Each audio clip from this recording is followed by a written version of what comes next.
राधा राधा राधा राधा राधा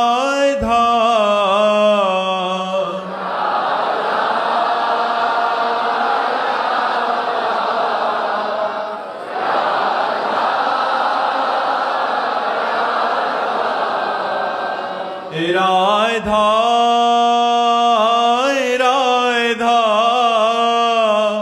राधा राधा राधा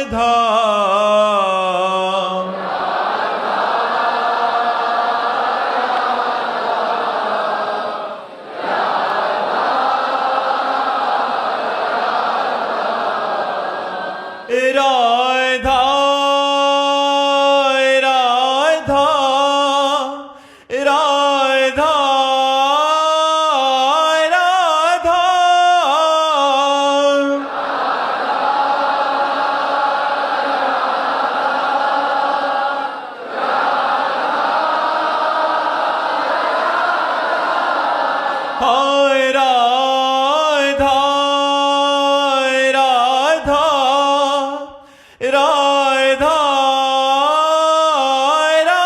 राधा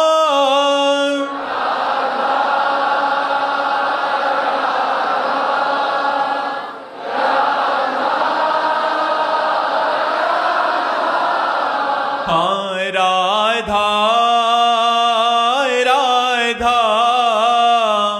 राधा राधा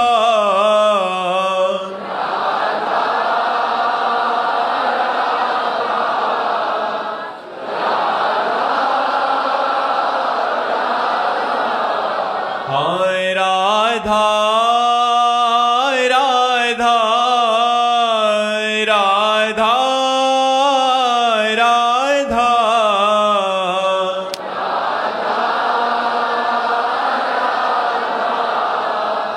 राधा राधा श्री राधा वल्लभ लाल की, समस्त संत हरि भक्तन की, श्री वृंदावन धाम की, सद्गुरुदेव भगवान की स्तुति। जी गुजरात से। राधे राधे महाराज जी। महाराज जी, ये प्रश्न हम इसलिए पूछ रहे हैं कि बहुत सारे जने जो प्रभु के विधान से, कोई पतला है, कोई मोटा है, कोई काला है, कोई गोरा है, तो महाराज जी वैसे ही इनका प्रश्न है कि महाराज जी मतलब लोग बहुत टिप्पणियां करते हैं कि मैं पतली हूं और ये है, और उससे फिर मेरा मन टूट जाता है। तो महाराज जी ऐसे ही बहुत सारे ऐसे प्रश्न आते हैं कि मैं मोटा हूं तो ऐसा है, तो महाराज जी ऐसे में मन को, अरे भाई, हमें लोग क्या कहेंगे ये हमें छोड़ना पड़ेगा। किसी का शरीर कर्मानुसार गोरा है, किसी की एक आंख है, किसी की दोनों आंख नहीं है, कोई काला है, कोई पतला। जैसा हमारा कर्मानुसार शरीर हो, हमको इस पर किसी की टीका टिप्पणी पर ध्यान नहीं देना चाहिए। भगवान की आराधना करनी चाहिए और पर्याप्त प्रसन्न रहना चाहिए। हमें भगवान ने जितना दिया, जो रूप दिया, जो शरीर दिया, वो मैं नहीं हूं, भगवान ने दिया है। वैसे ही हमारे कर्म के अनुसार हमें प्रसन्न रहना चाहिए। कुछ लोग हैं जो अपने शरीर को लेकर परेशान रहते, जैसे आप परेशान हो, अरे क्या इसमें लोग हैं, क्या कहें, लोग कुछ भी कहें, हमको अपनी मस्ती में मस्त रहना है। शरीर का मोटा होना, पतला होना, सुंदर होना, काला होना, ये कोई खास बात नहीं। दिल का अच्छा होना खास बात है। आप दिल की अच्छी बनो, भगवान नाम जप करो, भगवान की भक्ति। पतला शरीर तो अच्छा होता है। अभी मोटे दुखी हो जाएंगे मर्जी, आपने ऐसा तो क्यों कहा? हम ये कह रहे हैं कि चाहे पतले हो चाहे मोटे, सबका शरीर दुखदाई। आप अच्छा बनो, आप अपने को अच्छा मानो, दुखी मत मानो। हम आपकी बड़ाई करते हैं, खूब नाम जप करो, भगवान को भजन करो, लेकिन मरोगी ये भी बात जान ले। चाहे मोटे शरीर वाले हो चाहे पतले शरीर वाले हो, मरोगे, इसका नाम मृत्यु लोक है।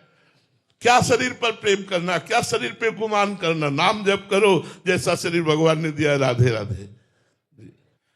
विजय जी जम्मू से। राधे राधे महाराज जी। महाराज जी, संत कबीरदास जी महाराज जी कहते हैं कि चिड़िया चोंच भर ले गई, नदी ना घटियो नीर, दान दिए धन ना घटे, कही गए दास कबीर। महाराज जी, जैसे दान करने से धन घटता नहीं बल्कि बढ़ता है, तो क्या यही बात भजन पर भी लागू होती है? जैसे किसी के कल्याण के लिए अगर अपना भजन दान करें तो हमारा भजन बढ़ेगा? पहले भजन करो तो भजन का मतलब तो समझो। सब में प्रभु दिखाई दे, इसी का नाम तो भजन है। सी राम में सब जग जानी, करो प्रणाम जोरी जुग पानी। ये लालसा ही खत्म हो जाए तुम्हारी। ये जो लालसा है, इस लालसा को भी मिटा दो। दूसरे का कल्याण नहीं करना, दूसरे भगवत स्वरूप है जानना है। बहुनाम जन्मनावंते ज्ञानवान माम प्रपद्यते, वासुदेवास्वरमिति सामहात्मा सुदुर्लभा। बहुत जन्मों की साधना के बाद ये ज्ञान प्राप्त होता है कि सब में हमारे श्री भगवान विराजमान है, सबके हृदय मंदिर में। जब सब भगवत स्वरूप हैं तो हमारी दृष्टि में सब कल्याण स्वरूप हैं। यही भजन का फल है। भजन का फल है जड़ चेतन जग जीवजत सकल राम में जानी, बंदो सबके पद कमल सदा जोरी जुग पाल। अब दूसरे स्तर की बात। ये प्रथम स्तर का उत्तर है। दूसरे स्तर का उत्तर है कि हम भगवत भाव तो देख नहीं पा रहे, जीव भाव देख रहे हैं। ये जीव बड़े कष्ट में है। यदि हम अपना भजन इसको दे देते हैं, इसका कष्ट नष्ट हो जाए, ये सुखी हो जाए, तो हमारे भजन की सार्थकता है। तो संत जन जब अपना भजन दूसरे को देते हैं और उसका कष्ट दूर होता है, तो भगवान की उन पर कृपा होती है और भगवान के प्रेम को प्राप्त होते हैं। वो पलट करके कुछ नहीं चाहते, वो उसको सुख देना चाहते हैं। जो पलट करके कुछ चाहता है वो सही परमार्थी नहीं है। लेने की भावना ही खत्म हो जाए, उसी का नाम परमार्थ है। जाहि न चाहिए कबहु कछु, तुम सन सहज सने, बसहु निरंतर तासुर सुर राउर निजगे।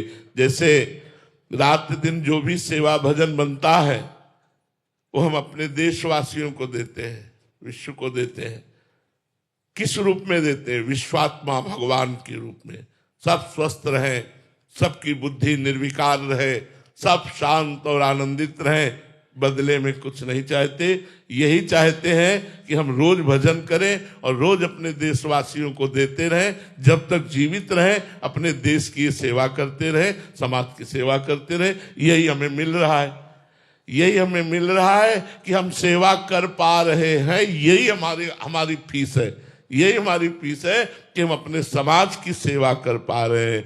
इसलिए हम भजन का दान करें, बदले में कुछ हमें और मिले या और हमारा भजन बढ़े, तो हमें भावना करनी चाहिए कि जिसको हम दे रहे हैं, अच्छा देना उसे कहते हैं। तो दियम वस्तु गोविंदम तुभ्यमेव समर्पय।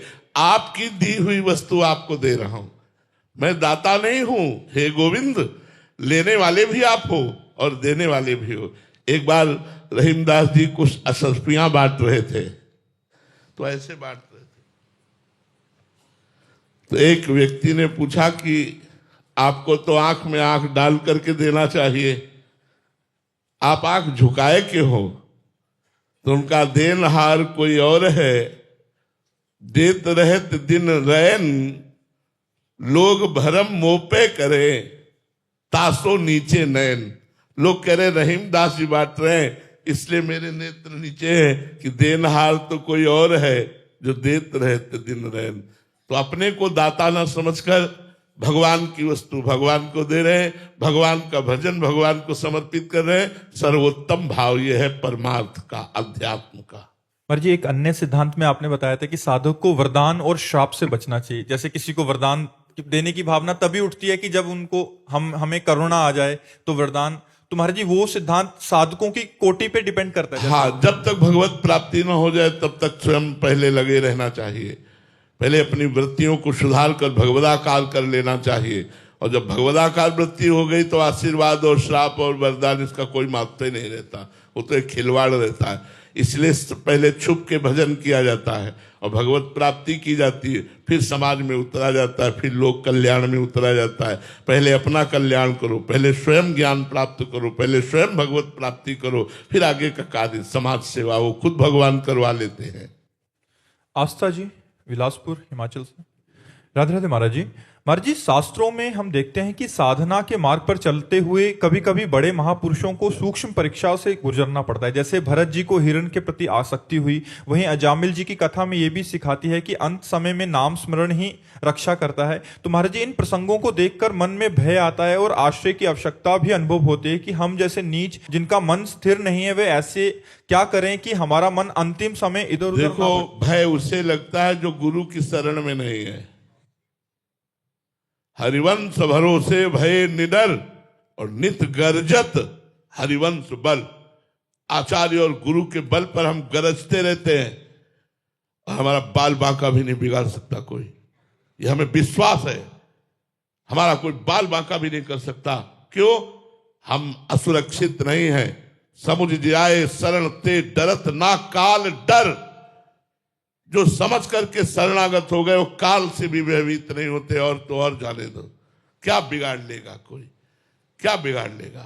बिगाड़ने वाला भी वही है और बनाने वाला भी वही है। मैं उसी की शरण में हूं। यदि वो मुझे बिगाड़ के रखना चाहता है तो मैं नाच नाच के बिगाड़ूंगा और बिगाड़ के रहूंगा।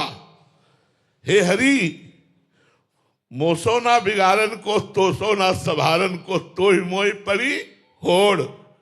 कौन जो जीते कौन दो हारे, पर बदी न तोड़। तुम्हारी माया बाजी पसारी विचित्र, सुन मुनि मोहे काकी कोड़। कह हरिदास तुम हारे हम जीते, तऊ न तोड़। अगर आप हमें बिगाड़ना चाहते हो तो हम बिगड़ने के लिए तैयार। भयभीत क्यों? जैसा नचाओगे वैसा नाचेंगे। हम आपके हाथ की कठपुतली हैं। अगर आप हमारी निंदा कराना चाहते तो हमसे गलत काम करवा दोगे, आप हमारी प्रशंसा करवाना चाहते तो अच्छा काम करवा दो। अब मैं आपकी शरण में हूं, निर्भय रहो, डरो मत। भगवान कहते करो सदा तिनके रखवारी, जी में बालक राखे महतारी। बालक तो गंदी चीज छूना चाहता है, मां थप्पड़ मारकर बालक को गोद में उठा लेती है, उसे बचा लेती है। ऐसे भगवान अपने शरणागत भक्त की रक्षा करते। विश्वास करो, कोई तुम्हारा बाल बाका नहीं कर सकता। सीम की चाप सके को तासु, बड़ रखवार रमापति जासु। ये भरत और अजामिल जैसे प्रसंग हमको ढांढस बनाने के लिए, सावधानी के लिए प्रसंग है। वस्तुतः भगवान अपने शरणागत की रात दिन रक्षा करते हैं। भक्तन पीछे यो फिरत जो बछड़ा संग गाय। जैसे बछड़ा आगे आगे पीछे रमाती हुई गाय, ऐसे और भी अधिक बात। जहां जहां भक्त मेरो चरण रखे, वहां वहां रखूं हाथ। पाछे पाछे मैं फिरूं, कभी न छाड़ू साथ। क्या भय? हमारे हृदय में नाम चल रहा है, प्रभु हमारे साथ है। हमारा कोई बाल बाका क्या कर सकता? मुख में हो राम नाम, राम तेरे हाथ में। बंदे तू अकेला नहीं, राम तेरे साथ में। अगर नाम चल रहा है तो नामी हमारे साथ में। नाम बाणी जहां श्याम श्यामा तहां, और जहां प्रभु है तो फिर क्या डर, फिर क्या डर। जैसे सिंह और सिंगनी के बीच में उसका खेलता हुआ छौना निर्भय रहता है, ऐसे प्रिया प्रीतम की शरण में रहकर हम संसार से निर्भय रहें, डरे नहीं। अगर हमें डर है तो इसका मतलब अभी भगवान की शरणागति में कमी है। नहीं, डर नहीं। हाँ, डर इस बात का केवल कि कहीं भगवान को भूल न जाए, कहीं विस्मरण न हो जाए। हे नाथ, आपको भूलू नहीं, बस इतनी बात है, और कोई डर नहीं। और तो आप जो मन आवे सो करवाओ। अब जोई जोई प्यारो करे सोई मोहि भावे। यद्यपि दिन है पर आप मेरे इष्ट हो और कह रहे रात है, तो मैं रात ही बोलूंगा कि रात है, रात है। आप फिर मुझे परेशानी क्या? आप जो कहो, जोई जोई प्यारो करे सोई। अरे बस हमारी समझ में अभी आया नहीं, भगवत शरणागति पुष्ट नहीं हुई। डरो मत, ये आशिकी है, आशिकी। हरि से आशिकी है, कृष्ण से आशिकी है। ये कोई साधारण नहीं है, ये प्रेम है। इसमें मर के चला जाता है, मर के। जीवित मर जाए उलट आप में समाए, यह दिलगिरी है। जीवित मर जाए, मर के चला जाता है। आप ये मत समझो केवल प्रवचन कर रहा हूं, हर समय पग पग पर विपत्ति है, पग पग पर। लेकिन मौज इतनी है, मस्ती इतनी है कि वो किसी नशे में मस्ती नहीं होगी, किसी पद में मस्ती नहीं होगी, किसी धन में मस्ती नहीं होगी। इसलिए भगवान का शरणागत कभी भयभीत नहीं होता। पर यह जरूर है, अगर प्यार के मार्ग में कदम रखते हो तो मर के चला जाता है इस मार्ग में, जीवित नहीं चला जाता। चढ़ के मैन तुरंग पे चलिबो पावक माय, प्रेम पंथ अति कठिन है सबको निभात नाय। प्रेम और स्वार्थ की उपासना में अंतर होता है। मेरा एक काम बन जाए, एक अलग उपासना है, और मैं आपसे प्यार करता हूं। आप चाहे मेरे तन की धज्जियां उड़ा दो, चाहे मेरे मन को जैसा मलिन कर दो, चाहे निर्मल कर दो, चाहे निंदा करवाओ, चाहे अपमान करवाओ, नाथ मैं आपका हूं। ए निर्भय हो गए, निशोक हो गए, परम पद को प्राप्त हो जाओगे। हमारी बात को केवल समझ लो, डरने की बात नहीं, वो सब में समाया हुआ है।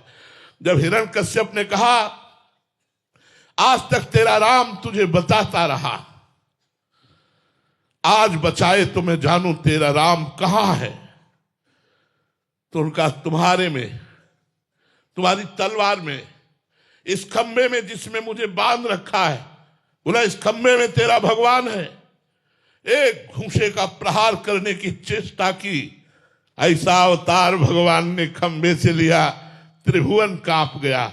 नरसिंहावतार भगवान ने धारण कर, तलवार और सब छूट गई, कांपने लगा केवल भगवान के सिंहनाद से। हम उनके दास हैं, वो जो कण कण में विराजमान है, उनको कहीं आना जाना नहीं है। कोई कण नहीं ऐसा जहां प्रभु न विराजमान हो। हम भयभीत क्यों हो? हम भयभीत इसीलिए होते हैं कि हमें प्रभु की शरणागति पुष्ट नहीं हुई, प्रभु की महिमा को पता नहीं, प्रभु के भक्तों के संग से अभी हमारी भक्ति पुष्ट नहीं हुई। हमें डरना नहीं, हमें नहीं डरना है।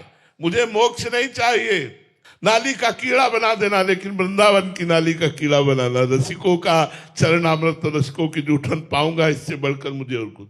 कुत्ता बना देना, लेकिन धाम का बना देना, बाहर मत बनाना। आपके रसिकों की चरण रच पड़ेगी, आपकी वाणी, आपका नाम, आपका गुण हमारे कानों में पड़ता रहेगा। हमें नहीं चाहिए परम पद। यह है शरणागति। क्या प्रश्न, क्या परेशानी? जब हम श्री भगवान के हैं कोई परेशानी नहीं। अभी हम लोग प्यार के पथ पे चल नहीं रहे, इसलिए परेशानी महसूस हो रही। अपने कल्याण की चिंता है। क्या कल्याण की चिंता? जब मैं आपकी शरण में हूं तो मेरी चिंता आप करो, और उनके वचन है अनन्यस चिंतयन्तो माम ये जनाः परिउपासते तेषां नित्याभियुक्तानां योगक्षेमं वहाम्यहम्। जब वो कह रहे मैं योगक्षेम का वहन करूंगा, तो तुम्हें श्री कृष्ण पर विश्वास नहीं है? क्षेम माने जो प्राप्त है उसकी रक्षा, योग माने जो अप्राप्त है उसको प्राप्त कराना। दोनों कामों करेंगे। मेरा केवल काम है श्री कृष्ण रटना, राधा राधा रटना। बस उनकी शरण में पड़े रहो और नाम जप करो, सब ठीक हो जाएगा। तेजस्विनी तिवारी जी पुणे महाराष्ट्र से। राधे राधे महाराज जी। महाराज जी, मन की आवाज और अंतरात्मा की आवाज को कैसे पहचाने? वही आवाज है जो कहती है माला करें, फिर वही कहती है टीवी देखो, फिर महाराज जी कैसे पता चले कि कौन सी? देखो, वैसे आत्मा की कोई आवाज नहीं होती, हमारी बात समझना। अंतःकरण चतुष्टय है, अंतःकरण चतुष्टय है, जिसमें चार है: बुद्धि, मन, चित्त और अहंकार। आत्मा का इनके ऊपर प्रकाश पड़ रहा है, ये उसी से प्रकाशित हो रहे हैं, उसी से चलायमान हो रहे हैं। आत्मा की कोई इच्छा नहीं, आत्मा का कोई आज्ञा उपदेश नहीं, आत्मा की कोई आवाज नहीं। ध्यान रखना, अंदर बुद्धि में दो बुद्धियां हैं। विभीषण जी ने रावण के सामने वर्णन किया, सुमति कुमति सबके उर राही, नाथ पुराण निगम अस कहानी। जहां सुमति तहां संपत्ति नाना, और जहां कुमति तहां विपत्ति निदान। तो उर कुमति बसी विपरीता। विभीषण जी उपदेश कर रहे रावण को। तो हमारी बुद्धि में दो बुद्धियां हैं, एक है अच्छी बुद्धि जिसे सुमति कहते हैं, और एक है गंदी बुद्धि जिसे कुमति कहते हैं। जब हमारे मन में आया कि ये कार्य हम करें, यदि गंदा कार्य है और कुमति जोरदार है तो वो कह देगी कि हाँ करो, पर सुमति अंदर से कहेगी नहीं गलत कार्य है। पर जोरदार कुमति है, इसलिए सुमति की बात ना मानकर वो कार्य कर बैठेगी। और यदि सत्संगी हो, नाम जप कर रहे हो, अच्छे आचरण से चल रहे हो, आपके मन में आया कि ये गलत कार्य करें, तो सुमति जोरदार है, तुरंत आपको भयभीत कर दिया, जलाने लगी, हृदय जलने लगा, नहीं नहीं नहीं करना। अब कुमति अंदर से कह रही कर लो तो ज्यादा अच्छा रहेगा, सुख मिल जाएगा। हम तो नहीं, अगर कोई फंस गए तो, ऐसा हो गया तो, ऐसा हो, वो इतने तर्क रख देगी सुमति कि मन भयभीत होकर कुमार्ग से जाएगा नहीं। आत्मा की यहां कोई रोल नहीं है, यहां बुद्धि का रोल है, सुमति और कुमति। मन सुमति और कुमति के इशारे पे चलता है। जिसकी कुमति जोरदार होती है उसका मन गंदा होकर गंदे आचरणों में बढ़ता है, जिसकी सुमति जोरदार होती है वो गंदे आचरणों से बचकर अच्छे आचरणों में चलने लगता है। तो ये सुमति और कुमति का खेल है। इसमें आत्म तत्व के प्रकाश से ये बुद्धि प्रकाशित है, न कि आत्मा की कोई आवाज है।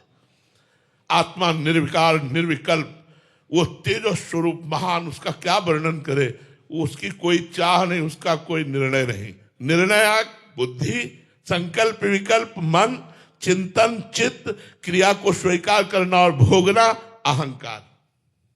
ओम जी बंगाल से। राधे राधे महाराज जी। महाराज जी, आपने अपने एक वीडियो में कहा था कि 8 करोड़ में जप करोगे तो प्रभु के मिलने का संयोग होगा। महाराज जी कृपया बताएं कि महाराज जी कह रहे हैं कि आपको पाना चाहते हैं, तो उसके लिए कितनी संख्या जप करें महाराज जी?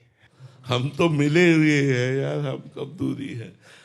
हमारी श्री जी से मिलने के लिए नाम जप करो राधा। देखो हम आपको बताएं, एक उदाहरण देते हैं, करोड़ वरोड़ की चक्कर में मत पड़ो। एक उदाहरण देते हैं, 2 महात्मा भजन करते थे, एक पीपल के नीचे एक बरगद के नीचे। तो वहीं से देवर्षि नारद जी निकले। तो पहले बरगद के वृक्ष वाले महात्मा ने प्रणाम किया, अर्घ पात्र आदि से पूजन किया और कहा देवर्षि नारद जी से प्रार्थना की कि महर्षि आप कभी कभी भगवान नारायण के पास भी जाते हैं, तो कभी मेरी चर्चा चलाना कि वो मुझे कब मिलेंगे। ठीक जब पीपल के वृक्ष के पास से निकले तो उस कुटिया से निकलकर महात्मा चरणों में उनके वंदना की देवर्षि नारद जी के। देवर्षि नारद जी से प्रणाम करके कहा प्रभु से पूछना कि वो हमें कब मिलेंगे। दोनों ने एक ही प्रश्न किया संयोगवशात। नारद जी भगवान के पास गए और भगवान से पूछा, तो भगवान ने कहा बट वृक्ष के नीचे जो भजन करता है उसको इसी जन्म में मिलूंगा, और जो पीपल वृक्ष के नीचे भजन करता है उसको जितने पीपल के पत्ते हैं इतने जन्म लेना पड़ेगा, तब हम उसको दर्शन देंगे। नारद जी ने सोचा लगे हाथ बता देते हैं। आए तो दोनों प्रसन्न होकर के चरणों में प्रणाम किया। बट वृक्ष वाले ने पूछा, आपने पूछा भगवान? उनका हाँ। भगवान ने कहा इसी जन्म में तुम्हें दर्शन हो जाएगा। वो बड़े आनंदित हुए। पीपल के वृक्ष वाले से कहा कि तुम्हें भगवान तब दर्शन देंगे जितने पीपल के पत्ते हैं उतनी बार जन्म लोगे तब दर्शन। वो नाच पड़ा, रोने लगा, इतना रोया और पुकारा हे नाथ, हे करुणा सिंधु, हे पतित पावन, आप मुझे जानते हैं कि मैं आपका भजन करता हूं, हे प्रभु मैं तो निहाल। भगवान प्रकट हो गए। भगवान प्रकट हो गए और पीपल वाले को दर्शन दिए। वो बट वृक्ष वाला कुटिया में चला गया था। देवर्षि नारद जी ने कहा महाराज आपने तो हमें झूठा साबित कर दिया। आपने तो कहा था जितने पीपल के पत्ते हैं उतनी बार जन्म लेगा तब दर्शन देंगे। यहां तो मिनट नहीं हुआ आप दर्शन दे दिए। बोले जो भाव स्थिति इसकी आनी थी इतने जन्मों में, वो भाव स्थिति 1 मिनट में आ गई, इसलिए भगवान 1 मिनट में मिल गए। एक बार जिन नाम लिए हित सो होए अति दीन, ताको संगन छाड़ही ध्रुव अपनो कर लीन। करोड़ों नाम जापक एक तरफ और आर्त भाव से पुकार कर रोता हुआ एक तरफ, तो बहुत जल्दी भगवान मिल जाएंगे। कबीरा हंसना छोड़ दे, रोने से कर प्रीति, बिन रोए किन पाइया, प्रेम प्यारा मीत। रो रो के नाम जप करो, बहुत जल्दी भगवान मिल जाएंगे। ये करोड़ों की संख्या में हम क्या संकल्प करें और क्या विश्वास करें, शाम तक जिएंगे कि नहीं, हमें भरोसा नहीं। हम कह रहे हैं हम इतने करोड़ जपेंगे तो हमारी मूर्खता ही होगी, क्योंकि आज शाम तक हम जिएंगे इस बात पर हमें विश्वास नहीं है। हमें अभी इसी क्षण भगवान को पुकारना है। रुदुष्टुरम राजन कृष्ण दर्शन लालसा, भगवान के दर्शन की लालसा के लिए हम रोए, तड़पे, बिलखे, भगवान मिल जाएंगे। इसमें करोड़ों की गणना की जरूरत नहीं है। और ऐसे तो चलते रहो, चलते रहो। जन्म जन्म मुनि जतन कराही, जन्म जन्मांतर मुनि जन जतन करते रहते हैं, फिर भगवान का स्मरण करके कहीं मुक्त होते हैं। तो जपते रहो, लेकिन भगवान की प्राप्ति रुदु सुश्रम राजन कृष्ण दर्शन लालसा, भगवान के दर्शन की लालसा के लिए रोना, तड़पना, इसी से भगवान, जिस पर भगवान प्रसन्न होते हैं तो क्या देते हैं, रोना, तड़पना, सिसकना, आहो की जागीर। हा प्रियाजू, हा राधा, हा किशोरी, कब करुणा करोगी, हा गिरिराज धरन, हा लालजू, हा नंदनंदन, हा कृष्ण, कब मिलोगे, ये देते हैं। उसका हृदय आर्त भर के जब पुकारता है भाव से, तो भगवान का साक्षात्कार हो जाता है। सुमित जी करनाल से। राधे राधे महाराज जी। महाराज जी, आपने कहा था कि अगर संसार प्रिय लगे तो नाटक नहीं करना चाहिए, ब्याह कर लेना चाहिए। महाराज जी, अब ब्याह कर लिया तो अब संसार नाटक लगने लगा है, महाराज जी फंस गया। तो नाटक ही करो ना, क्या परेशानी, पति का नाटक करने में क्या परेशानी। पति तो प्रभु है, वो पत्नी जो प्राप्त हुई है उसके सामने पति का नाटक करो, पति की कर्तव्य का पालन करो, धर्म पूर्वक धन कमाओ, उसकी कामनाओं की पूर्ति करो, राधा राधा नाम जप करो, बढ़िया पार हो जाओगे। हमें सेवा करनी है क्योंकि भगवान ने दी है, तो आपको भगवान ने पत्नी परिवार रूपी सेवा दी, उसे करो, भागो मत। जो भगवान के द्वारा दिए हुए सेवा कर्म को, चाहे वो पदाधिकारी हो, व्यापारी हो, किसान हो, नौकरी वाला हो, ईमानदारी से अपने कर्तव्य के द्वारा धन कमाए और अपने परिवार का पोषण करे और नाम जप करे, उसे भगवत प्राप्ति हो जाएगी। विश्वास मान लो, विश्वास मान लो। उचित ब्रह्मचर्य का पालन करो और नाम जप करो, बिल्कुल भगवत प्राप्ति हो जाएगी। हमारी बात पर विश्वास करो। कई कई रानियां थी, बहुत वैभव था, लेकिन सर्वश्रेष्ठ अम्बरीश जी भक्त कहे गए कि नहीं, चक्रवर्ती सम्राट अम्बरीश जी। और बहुत सी रानियां थी, एक दो रानियां नहीं, लेकिन भगवान के चरणारविंद में चित्तवृत्ति लगाकर निरंतर भगवत आराधना में रहने के कारण वो इतने बड़े राजा होते हुए भी दुर्वासा जी से श्रेष्ठ उनकी भक्ति निकली। इसलिए हम गृहस्थी को छोटा ना माने। हम जितने विरक्त हैं, पैदा कहां हुए, गृहस्थ में। हम जितने विरक्तों के कपड़े कहां से आते हैं, गृहस्थ से। हम जितने विरक्त हैं, इनका भरण पोषण कहां से होता है, गृहस्थ से। गृहस्थ मूल है, मूल माने जड़, गृहस्थ मूल है। हर आश्रम, हर व्यवस्था का मूल है।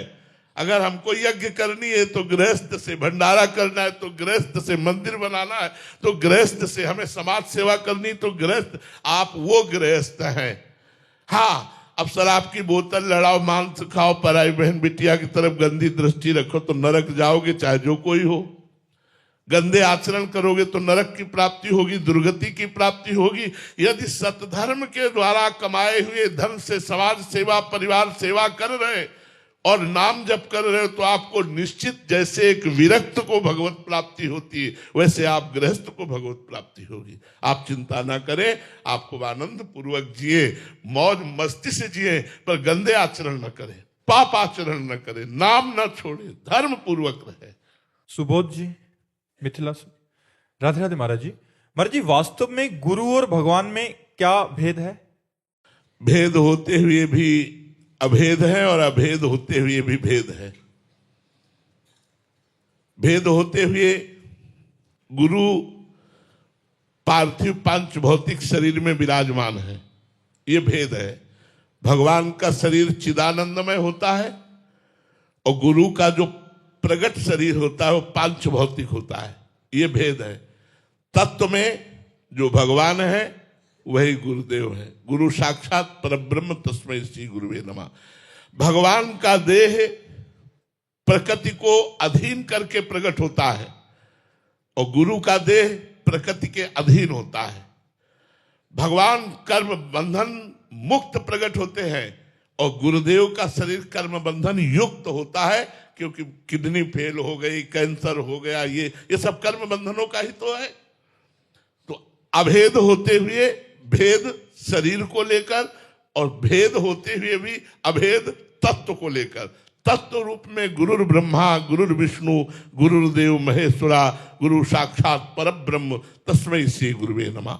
भगवान से भी बढ़कर हमारे गुरुदेव हैं, क्योंकि भगवान हमारे भी हृदय में है और सबके हृदय में और हर जन्म में रहे और आज तक कल्याण नहीं हुआ, हमारी दुर्गति ही होती रही। और जब वही हृदय वाले भगवान गुरु रूप धारण किए और हम उनके चरणों का आश्रय लिया और उन्होंने उपदेश किया तो मायामल का नाश हो गया। मोक्ष मूलम गुरु कृपा, उन्हीं की कृपा से मोक्ष हो गया, कल्याण हो गया। भेद होते हुए भी अभेद और अभेद होते हुए भी भेद। यद्यपि भगवान ही गुरुदेव के रूप में है, गुरुदेव ही भगवान है, कोई भेद नहीं, पर प्रगट में इतना भेद है। श्री राधा वल्लभ लाल की।